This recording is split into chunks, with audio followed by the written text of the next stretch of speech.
Unlike Entra ID roles, Azure resource roles aren't automatically managed by PIM. To use PIM with Azure roles, you will need to onboard Azure resources manually. And this must be done at the appropriate scope level, such as management group, subscription, resource group, or individual resources. Let's now head over to the Entra Admin Center and walk through how this onboarding works in practice. To onboard Azure roles at a specific scope, like a management group or subscription or a resource group or the individual resource, in the Microsoft Entra Admin Center, navigate to Identity Governance, then select Privilege Identity Management on the left hand side. You then, under Manage menu options, click on Azure Resources and you should see the screen as shown. From here, you can begin the process of assigning and managing Azure Resources roles with just-in-time access and full governance control.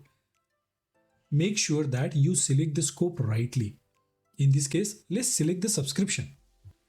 Select the appropriate management group and then the correct subscription and click on Manage Resource. You then click on the Settings option under the Manage menu. Once you select the subscription scope, you will see the full list of roles that can be managed with Privilege Identity Management under that subscription. Take a closer look. You will now see the custom roles listed too. For example, the custom role we created earlier called Azure Custom Log Analytics role now appears at the top of the list. This is a powerful enhancement in PIM. It now supports not just built-in Azure roles, but custom roles as well, giving you greater flexibility and control over privilege access. Let's search for owner role and enable it for PIM. Click on owner. This page now displays the role setting you can configure for the owner role. And yes, it is the same configuration experience we saw earlier for the AI administrator role.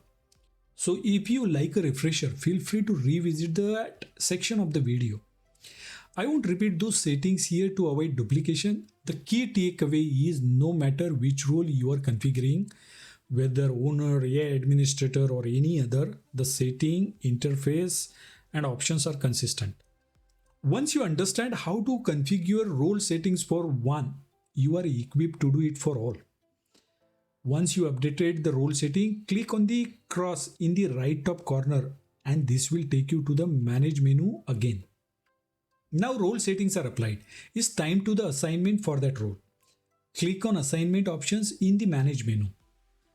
Now you can see the familiar screen that we saw in the earlier video.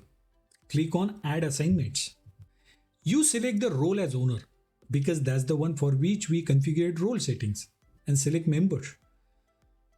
We're selecting the same user in this case as well. Click Next. This screen looks familiar too.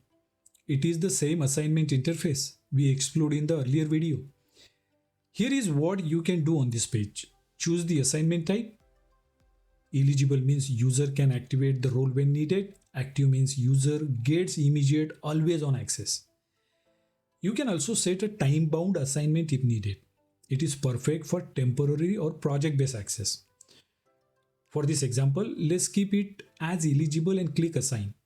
It's important to define this setting based on your organization security policies. Different environments will require different configurations. There is no one size fits all.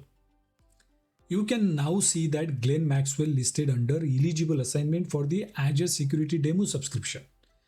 What's important to understand here? The owner role has been enabled for PIM at the subscription level. However, this role does not automatically cascade down to resource group or individual resources within that subscription for PIM. So if you want to manage PIM for the owner role at the resource group or resource level, you will need to repeat the onboarding process for each scope.